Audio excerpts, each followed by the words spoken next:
Hi, and welcome to Watch It Played. My name is Rodney Smith, and in this video we're going to learn the 2 to 4 player Star Wars Villainous, designed by Mike Mulvihill using the original game system from Prospero Hall and published by Ravensburger, who helped sponsor this video. While the Force can be used for good, it also has the power to corrupt, and here you'll be taking on the roles of some of the greatest villains in the Star Wars universe. So join me at the table, and let's learn how to play. To set up, each player chooses one of the 5 included villains, taking the matching mover piece. There's Asajj Ventress, Kylo Ren, Moff Gideon, General Grievous, and Darth Vader. I'll set up a game between Grievous and Vader in this video, but we'll bring out the other villains as necessary when needed for certain examples. Now in front of you, set this sector board, the guide for your character, and one of these double-sided references, putting your villain mover onto its portrait here. Your villain comes with 2 differently colored decks showing their name on the back. Shuffle them separately and then place the white-backed Fate deck between you and your opponent and the other villain deck to the left of your sector board, drawing 4 cards as your opening hand. Also note, if you picked Asajj Ventress as your villain, she has a 3rd deck, and anytime a villain has unique instructions for their setup, it will be explained in their villain's guide. In the case of General Grievous, who we're using, we're told to collect and set these 8 lightsabers above his sector board. For Vader, we're told to place this Luke Skywalker tile on its focused side just above this Death Star location. Next, form a supply of these credit, ambition, and double-sided strength tokens inside this included chamber and place it within reach of the players. Now, whoever last used the Force becomes the first player, or you can just choose someone randomly. Either way, the second player, going in clockwise order, collects 1 credit. And if you had a 3rd or 4th player, they'd each take 2 credits. The first player doesn't gain any credits, but they get the benefit of going first. A player's villain has its own unique objective they'll be trying to achieve, which is summarized here and explained in detail within its guide. All players should read these out loud so everyone at the table knows everyone else's goal.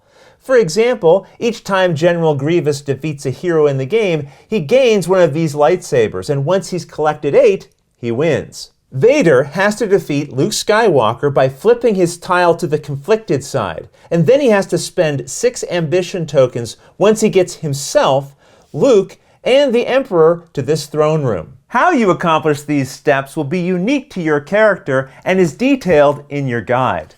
But otherwise, that's the setup.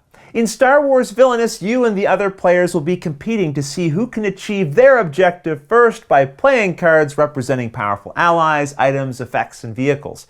You'll also have to contend with heroes and game-changing events that will try to foil your plans. The game is played over a series of turns starting with the first player and going clockwise around and around the table. On your turn, the very first thing you'll do is collect 1 ambition token from the supply. And if any tokens in the supply ever run out, just use a suitable replacement. Now you must move your villain from where it is to a different location of your sector board. You cannot stay where you currently are. And the first time you take a turn, you'll leave here and go to any one of these 4 spots. This is not a location, so you can never go back here again during the game. Also later, we'll see how vehicles can be added to this deep space area here, which allows you to move to this location. Either way, after you've moved, you'll find symbols at your location representing different actions you can now perform in any order you wish. But they're also optional. You can choose not to perform some or all of the actions there if you don't want to. Your reference card lists all the possible actions you might find on your sector board, so let's look at how each of these work. This is the symbol for collecting credits. When resolving it, you collect a number of credit tokens from the chamber equal to the value inside of its icon here. So Darth Vader would collect 2 credits, and you store these on your villain's portrait along with any ambition tokens you've collected. Next, let's talk about this symbol for the Fate action. When resolving it, you pick an opponent and reveal 2 cards from the top of their Fate deck, picking one to play, and the other you set face up into a Fate discard pile for your opponent. Fate cards represent heroes and events that can disrupt your opponent's progress towards their goal, and the player performing the fate action will decide how to use the card they've picked, making any choices the card requires. Now, if both cards that they drew from the fate deck would have no effect, or have conditions that can't be fulfilled, one is still chosen to play, it just won't do anything. Now, we're not going to go through every fate card you might find in the game, but I'll show you enough examples to help you understand the ones you might encounter when you play. Every fate card shows its type in the bottom right-hand corner. For example, here we have a hero. To play a hero, add it to any one of these 4 locations of your opponent's sector board, not including deep space. And when you add it to a spot, make sure it covers the top 2 icons showing here. This will block those actions, preventing the player from taking them when they move their piece there later. You can even have multiple heroes on a single location, just stack them like this. Heroes have a strength value here, and might have an ability that needs to be resolved. For example, part of Ahsoka Tano's says that each time another hero is played to General Grievous's sector, Ahsoka gets +1 strength. Remember, the term sector refers to the entire board, not just the location where the villain is. So if later another hero was added to Grievous's sector, Ahsoka would get +1 strength because of her effect. When a card gains or loses strength, you add the related token to their card. So now her total strength is 3. Sometimes strength is based on conditions that can change. For example, the Mandalorian gets +2 strength if Grogu is at his location. So if Grogu left, those strength tokens should be removed as well. If a hero gets too many negative tokens, their strength could be reduced to 0, but their abilities are still active and they continue to block actions. There are ways to remove a hero from a sector, and we'll learn about them later. If you play a fate card referred to as an effect in the corner here, you follow the text on it and then put it into your opponent's fate discard pile. Some fate cards are known as restrictions, and these will have an ongoing effect until the listed condition that removes them occurs. In this case, this effect will remain in play until General Grievous pays 6 credits, and unless otherwise stated, removing a restriction does not require you to spend an action. You can do this during your turn at any time. While the restriction is in play, you set it under your villain as a reminder. And even though it may cover up some action icons, those actions are not considered blocked. But if you'd prefer, as long as you remember its effects are active, you can also just set it beside your board instead. Here's another type of fate card you might encounter, a vehicle. When drawn, these are set into the upper portion of your deep space area, and while here, they have an effect you must pay attention to. As we'll see later, you may already have a vehicle from your villain deck in your deep space. If so, a hero vehicle played from your fate deck after is placed on top, covering and blocking any action symbols there. But we'll come back and discuss vehicle interactions in detail later in this video. So far, we've been talking about the cards that you can draw from your opponent's fate deck when you take the fate action. But if you ever need to draw one and their fate deck is empty, just shuffle their discard pile into a new deck and keep drawing as necessary. With that understood, now let's go back to the other types of actions you can resolve on the space you've moved your villain to. I think the next action we should look at is the one represented by this symbol known as playing a single card from your hand. Only cards showing a credit symbol cost in their top left-hand corner can be played using this action. So for example, we couldn't use that action to play either of these 2 cards. To play a card, you must pay its cost in credits, returning them to the supply. So in this case, 1 credit. And you must be able to resolve any written requirements it might have here. If a card has a credit symbol with a 0 value, you don't pay any credits, but you still have to use a play a card action to play it. Now again, we won't cover each individual card in this video, as how they work is printed on them, and you'll find extra tips in your villain's guide. But I'll go over a few examples you might encounter. One type of card you can play is an ally. The number showing here in this corner is known as its strength. The higher the value, the stronger the ally, and many allies also will have special abilities printed in their text box. In this case, the Imperial Stormtroopers gain 1 extra strength for each other Imperial Stormtrooper anywhere in your sector. When you play an ally, it cannot go to deep space, but it can go to any of the other locations of your sector. It doesn't have to be put in the location your villain is currently in. When the ally is added, you set it below the space like this, and any number of allies can be in the same location at the same time over the course of the game. Another card type you can play is an item, and this one is found in Moff Gideon's deck. When played, it can be added to the bottom part of any location in your sector, and they might add new actions to a location like this one does, or provide you with other printed effects. Some items, like this best card, tell you to attach them to an ally. If so, you must have an ally already in your sector in order to play this. It is then attached to that ally like this, where it will provide certain printed effects, and there is no limit to the number of items that can be attached to a single ally. Some cards are known as effects. These provide one-time abilities. You pay any cost it has, follow the text of the card, and then put it face up in a villain discard pile beside your deck. Another type of card you may encounter is a vehicle, like this TIE Advanced X1 in Darth Vader's deck. Vehicles can only be played to the deep space section of the board, and you set vehicles from your villain deck into the bottom portion of that area. Vehicles add a new location your villain can be moved to, and when you go here, you first resolve any written ability it shows. In this case, we'd collect 2 ambition tokens. And then after, we may resolve any of the action symbols showing here in any order. And any number of vehicles can be in deep space at once, just arrange them side by side in the area to the right. Just be aware, if an effect ever refers to an adjacent location, cards in deep space are not considered adjacent to anything, even each other. I should also mention that allies cannot be played to deep space even if a vehicle is here. Now, as we saw earlier, vehicles can come from the Fate deck, and if one of your vehicles is already here, it will be covered up, causing you to lose the action symbols that it has. However, you can still move your villain to that vehicle to resolve its printed ability. When vehicles overlap like this, they're said to be engaged. Let's say for a moment that a Fate deck vehicle was already in your deep space area when you would get to add a new vehicle. You can choose to engage it, putting it underneath of that vehicle, or you can leave it disengaged and separate, allowing you to have full access to the ability and action symbols on it. Now you might be thinking, why would you ever choose to engage with a vehicle if you're going to lose the action symbols on your vehicle? That's a very good question, and we'll see why a little later.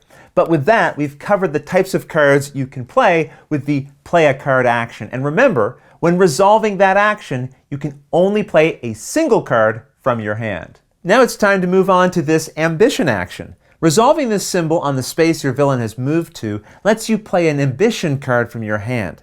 These will show the ambition symbol and a value in the area here. And just to be clear, these cannot be played using the play a card action. You do not pay for these with credits, but instead with ambition tokens. Now, if the cost is 0, like it is on this card, you don't have to pay any tokens, but you must still use the ambition action to play this card. Otherwise, these cards are resolved just like the other ones we saw previously. Sometimes an effect printed on cards you have in play will show this other ambition symbol. If so, to resolve the effect, you must use an ambition action on your space, but instead of playing a new card, you pay the cost shown here. 1 ambition token in this case, and then you resolve its effect. And keep in mind, your villain does not have to be in the same location as the ambition card you wish to play or use. I could be here and use this ambition symbol, but then resolve the ambition effect on this card. The next action we'll discuss is this icon, which lets you maneuver. When resolving a maneuver, you take any card already on the bottom villain side of your play area and move it to any other location in your sector following the normal rules. For example, an ally cannot be moved to deep space. An item that is attached to an ally cannot be maneuvered on its own, but if you maneuver the ally itself, its attachments move with it. You can also instead use a maneuver action to cause 2 engaged vehicles to disengage. This will free up your vehicle action symbols to be used if you move your villain there. Or you can use a maneuver to engage 2 vehicles that are currently disengaged.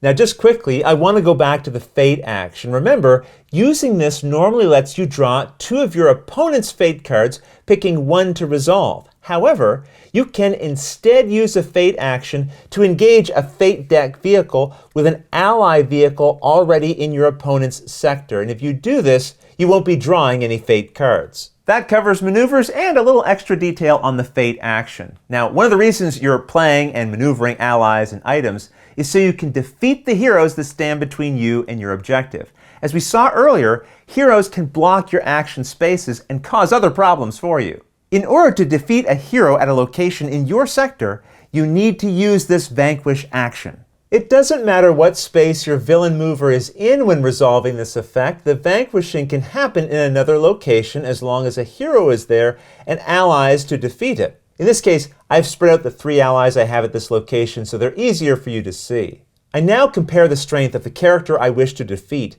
with the total strength of the ally or allies I want to use, including all bonuses from items and tokens they may have. If the total is equal to or greater than the strength of the hero, that hero is defeated. Han Solo in this case has a total strength of 3. So I could use the combined strength of these 2 allies or these 2 allies. In either case, with Han defeated, he is placed into my Fate discard pile, and the allies I used to vanquish him go to my villain discard pile. Any villains I didn't use stay behind. Once heroes are no longer covering action symbols, you're free to use them again, and if you uncover symbols on the location your villain is currently in, you can use those symbols during that turn. If more than one hero is at a location, after defeating one of them, the other will immediately cover up the action symbols there. If a hero or ally is defeated that had items attached to it, those items are discarded as well. Just keep in mind, if you don't have enough strength at a location to defeat a hero, then you can't take the Vanquish action. Also, the Vanquish action can only target a single hero. So if there are several at a location, pick just one of them to defeat. I had mentioned earlier that it's possible for a hero to have its strength reduced to 0 from these tokens. If so, they stay where they are and continue to block the actions they cover, and their ability is still in effect. To defeat them, you will still need to vanquish them with an ally, but that ally is not discarded afterward. Likewise, you can use an ally you have with 0 strength in a successful vanquish. They won't add to your strength total, but they can be discarded during this action along with the other allies that were used. You'll notice that vehicles do not have a strength value, but you can use the Vanquish action on a vehicle engaged with one of your vehicles. This causes both of them to be discarded. However, you cannot use the Vanquish action on vehicles that are disengaged or on vehicles where your mover is located. And that's the Vanquish action. Next up, we have the Activate action. However, none of the characters in this box use that symbol, but future sets for the game may come with characters who do, so refer to this page of the rulebook when you need to learn about how activating works. The last action we have to cover is this one. Resolving it lets you discard as many cards as you wish from your hand. This is helpful when you want to free up your hand for new cards, which you'll gain at the end of your turn, as we'll see. With that, we've covered all of the actions you might find on a space that you move to. But there's one other card type we should talk about. These are known as conditions. They're unique because you play them on your opponent's turn without using an action. Instead, these list a condition. And when it occurs, in this case, when another player defeats a hero, you then get to immediately play and resolve that card's listed effect, discarding it after. This is another condition card, but notice its effect. It says to reveal cards from your own Fate deck one at a time so everyone can see them until you reveal a hero. Once you have, you then play that Fate card on yourself following the usual rules. When a card effect tells you to reveal like this, you then shuffle all of the other cards you revealed, if any, along with all of those already in your discard pile back into your draw deck. So now we've covered all the actions you can perform on your turn. And once you've completed as many as you can or want to from the space your villain moved to, you then go to the draw cards phase of your turn, where you'll draw cards from your villain deck until you have 4 cards in hand again. Now there's no limit to how many cards you can have in your hand, and if at the end of your turn you're already holding 4 or more cards, then you won't draw any new ones at this time. Also, if your villain deck ever runs out, just reshuffle your discard pile to form a new deck and then continue to draw as necessary. Earlier, I had mentioned that you may want to engage a vehicle, even though doing this will cover up actions you had access to. One reason to do this is so that you can use a Vanquish action to remove both of the cards. However, there is another reason. Any vehicle from a Fate deck that is in your deep space area unengaged reduces your hand size by 1 during the draw cards phase of your turn. For example, in a case like this, if I was holding 1 card at the end of my turn, instead of drawing back up to 4, I would now only draw back up to 3. Or in a case like this where I have 2 unengaged Fate vehicles, I would only draw back up to 2. By engaging with a vehicle, you remove one of those limitations. So now at the end of my turn, I'd be able to draw back up to 3. Just keep in mind, this doesn't affect how many cards you can have in your hand, just how many you draw up to at the end of your turn. Now after drawing, the next player in clockwise order takes their turn, remembering first to gain 1 ambition, then they move their villain and resolve the actions on its space, and then draw back up to 4 cards in hand. And turns will continue like this until a player has fulfilled their villain's objective, as described in their guide, which immediately wins them the game. Now before I go, the Asajj Ventress villain has a unique requirement that we should discuss. In addition to a villain and Fate deck, she also has a mission deck with this back, which is shuffled and set face down near her board. At the start of this player's first turn, they'll reveal the top card of their mission deck, setting it nearby. Missions represent tasks you'll be trying to accomplish in order to gain rewards, and in the case of Asajj Ventress, she must complete 3 to fulfill her villain objective. A mission will always have an ambition effect here, which you can resolve as normal when using an ambition action. But this is optional. You don't have to resolve this in order to complete the mission, but it will usually help. This one tells us to find Anakin Skywalker and Obi-Wan Kenobi, which will be found in this character's Fate deck. When an effect instructs you to find something, first look for it somewhere in your sector. If it's not there, check the discard pile of the deck it would normally be located in. Here we found Anakin Skywalker. We still need to find Obi-Wan Kenobi, so next we start revealing cards from the top of the deck until we find him. There he is, and now as we discussed earlier, you will reshuffle all of the cards in the discard pile back into the main deck. After finding all the related cards, we are then told to place them in any 2 different locations in our sector. Placing a card is different than playing it. When you play a card, you get to resolve any effects on it that say they resolve when the card is played. However, when you place a card, you ignore any effects that would normally trigger when that card is played. Other effects on the card that aren't triggered by either playing or placing are still in effect as usual. Now, as a general tip, when you're reading the effects on cards that say things like reveal, look, place, or find, and so on, if you have any questions about how to interpret their specific meaning, refer to these 2 pages of the rulebook that break down a lot of those terms. Going back to our mission now, you'll notice that it also shows progress requirements. These are tasks that you must do to complete the mission, and you can do these in any order. For example, if you defeat Obi-Wan Kenobi, you've completed that task, and then you add an ambition token to the card. If Obi-Wan is later put back into play, you do not lose this progress. On the other hand, if a progress requirement needs you to have something in play, for example, here it says we must have a villain vehicle in play, then if we do this, we gain an ambition token. But if it's removed from play before we finish all of the mission's tasks, we lose that ambition token and must get a vehicle back into play again. Once you have all of the tasks on a mission completed, collect the ambition tokens there as a reward and discard the mission, unless you need it as a part of the villain's objective, in which case just set it into a collection of completed missions. When playing with a character who has missions, if you take an ambition action, you instead have the option of paying a number of ambition tokens equal to the number of incomplete missions you currently have face up in front of you in order to reveal another mission. So in this case, we'd have to pay 1 ambition and we could reveal a new mission. In the future, we could now spend 2 ambition to reveal a 3rd mission. Having multiple missions face up means that you can be working on more than one of them at a time. However, if missions share the same task, completing that task on one card does not give you an ambition token for the other. You'll have to complete that task a second time. For example, both of these want you to defeat Anakin Skywalker. The first time you defeat him, you'll place an ambition token on one of these missions, but not both.